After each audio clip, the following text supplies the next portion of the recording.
그 다음에 진퇴. 이 보법이야. 진퇴는 보법이야. 내가 나아가고 물러가는 거. 전진하고 후퇴하는 거. 내 몸을 앞뒤로 중심 이동하는 거. 그것이 진퇴. 진퇴는 편히, 그때그때 편하게, 빠르게, 가볍게 해야 된다. 그래서 이 네 가지를 이야기하고 있고, 그 다음에는 기술, 이제 구체적인 기술에 퇴가비등 퇴야, 퇴법. 퇴법은 발차기야. 차기 기술. 퇴법. 그 다음에는 전번도삽. 전번도삽은 잡아가 매다 꽂는 것을 말해요. 뒤집어 꽂는 것. 전번도삽은. 그래서 그걸 질법이라고 해요. 진리라는 말은 결국 이런 매다 꽂아 치는 것을 말하는 거거든. 그래서 그걸 우리가 솔질법이라고도 하는데, 큰 상대방을 집어 던지는 거. 주로 이제 상체는 잡고 다리를 이용해서 넘기는 그런 기술 위주가 많죠. 그 다음에 피벽횡권이라는 것은 지르고 쪼개고 치는 것들 말하는 건데, 그래서 타법. 손으로 타법. 그 다음에는 활착조천이라는 거, 이게 또 들이꽂는 거야. 근데 요거는 뭐냐면, 나법. 아까는 상체 전체에 맺히기, 후려 맺히기 같은 그런 동작인데, 요거는 꺾어 맺히는 동작. 꺾기. 관절 잡아서 제압하고 꺾고, 그 다음에 거기에 연결해서 넘기는 기술. 그런 것들을 나법, 금나법이라는 말을 우리가 지금 무술에서는 많이 쓰는데, 옛날에는 그냥 나법이라고 했죠. 그래서 이 네 가지, 퇴, 질, 타, 나. 이 네 가지가 그 당시 권법, 권술 기술의 핵심이었다는 거지. 네 가지 기술. 근데 거기서 지당사슴이라는 말이 나오는데, 중국, 우리 한문실력은 이거는 도저히 이해할 수가 없고, 중국 무술 대가들이 풀어놓은 내용을 보면은 가장 우리한테 이해가 되는 부분이 바로 뭐냐면, 타이밍, 피하는 타이밍, 당자가 들어오는 상대를 내가 어떻게 하는 그 순간을 아는 거. 타이밍. 사슴, 피하는 건데, 이렇게 피하는 거. 이렇게 도망가는 게 아니고, 이렇게 피하는 거. 그래서, 지당사슴이라는 건 정확하게 타이밍을 알아서 적절한 위치로, 요즘 말로 하면 타이밍하고 포지셔닝이야.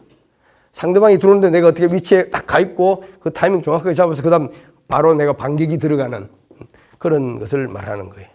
자, 여기서 이제 고전무의 각종 이론 기법을 보면은 신법, 수법, 각법, 퇴법, 그 다음에 무예도부 통지나 다른 무술가들 책에 보면 안법, 신법, 또 다른 이야기도 많이 나와요. 무슨 법.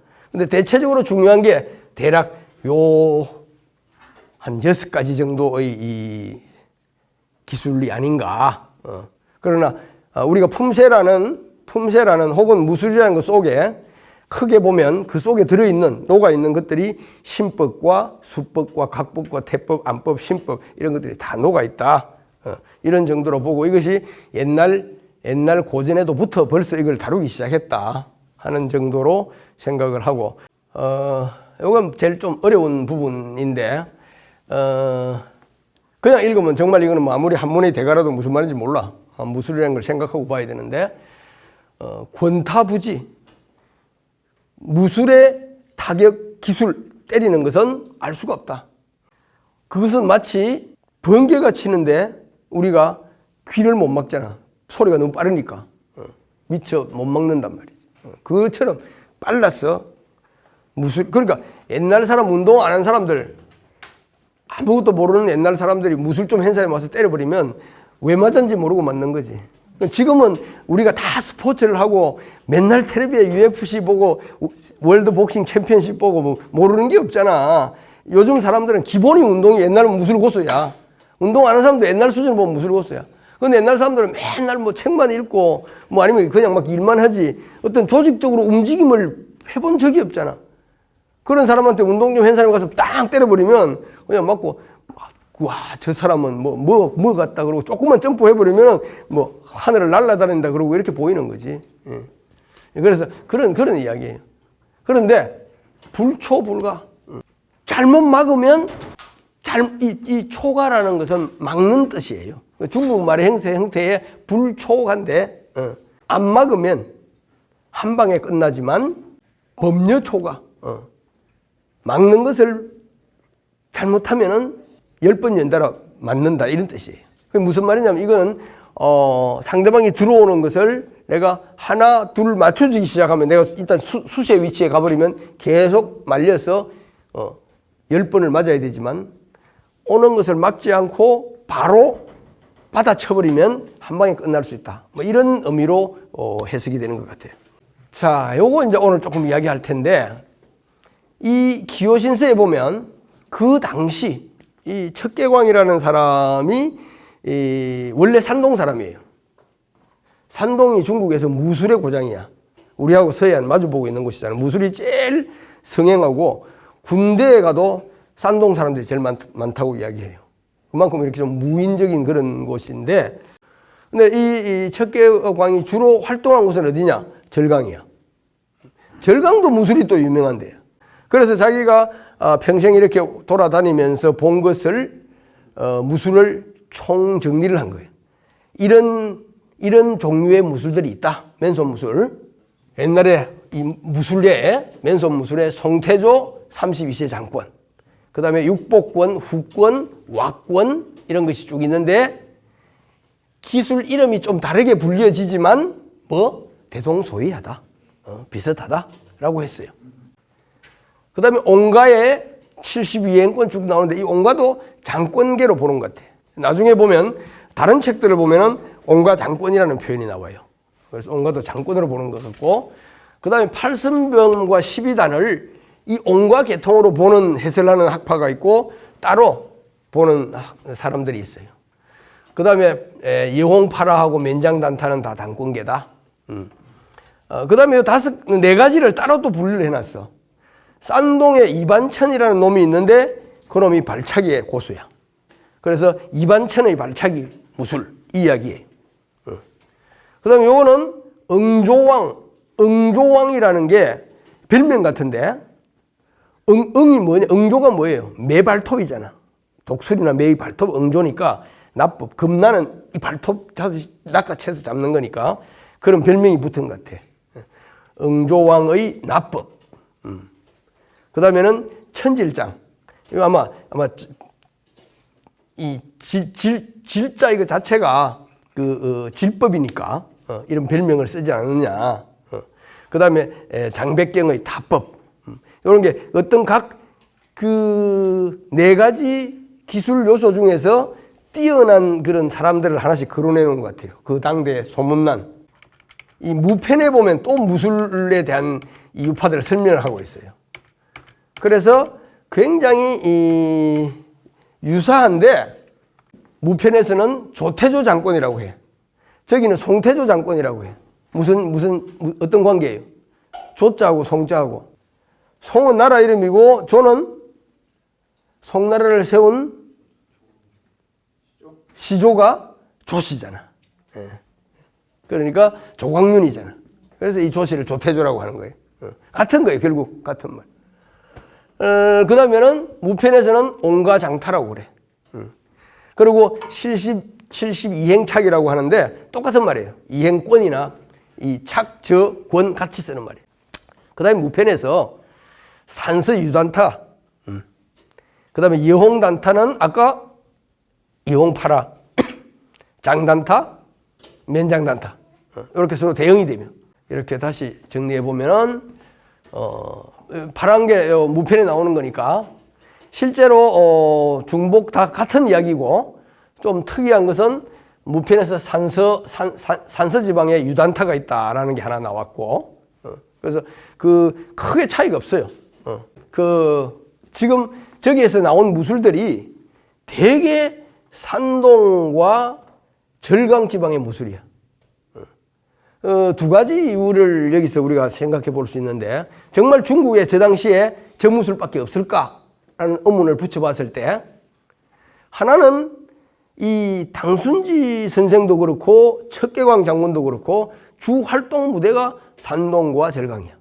그래서 이 사람이 자기들이 주로 많이 보고 만나고 했던 무술이 거기에 있으니까 그걸 이야기를 했는가? 아니면 그 당시에 주로 무술이 성행했던 지방이 거기밖에 없었는가? 두 번째는 나는 꼭 그렇지는 않을 것 같아요.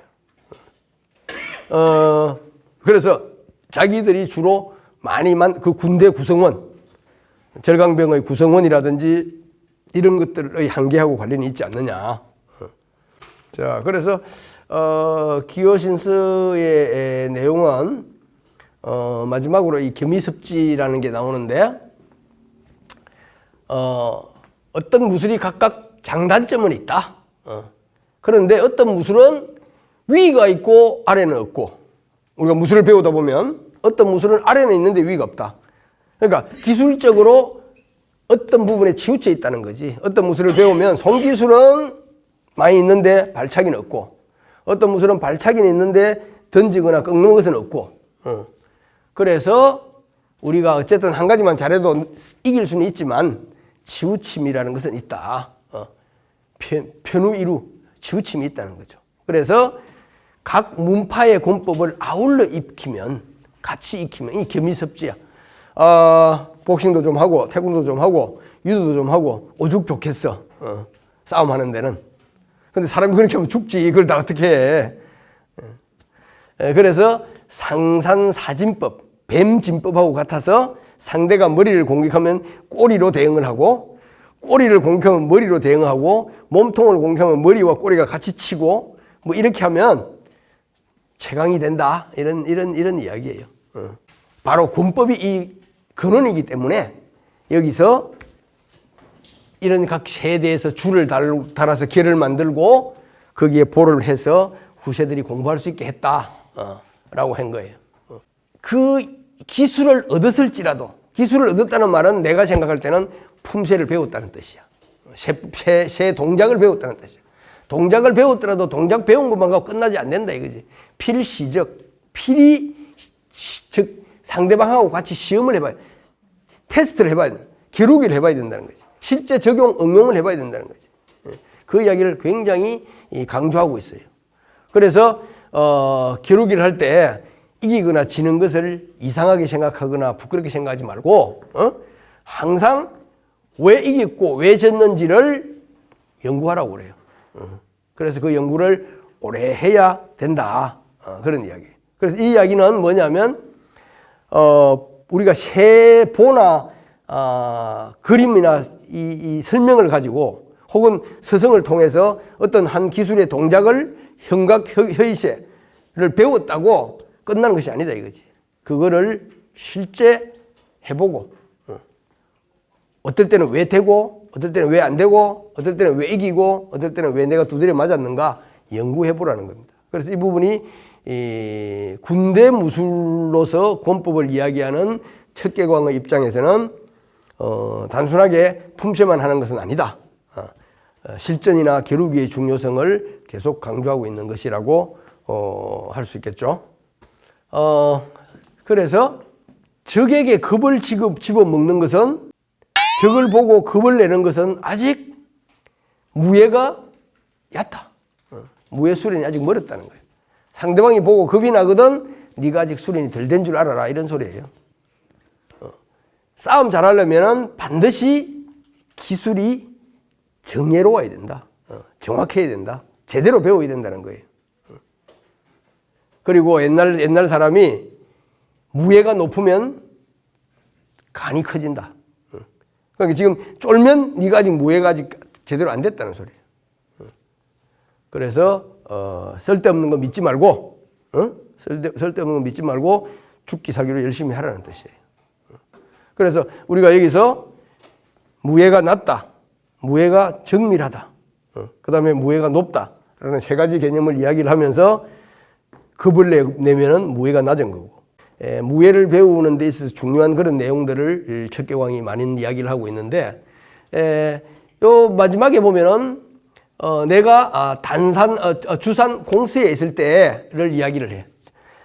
이 주산이라는 데가 영파의 닝보 바로 앞에 있는 섬인데, 거기에서 참용 벼슬 이름이죠. 유초당이라는, 이것도 아마 자기 이제 호니까, 이 사람 진짜 이름은 유현인데, 유현이라는 사람이 무술하는 걸 보고 아까 이야기한 범여초가 편시시파 저 이야기를 하고 있는 거지.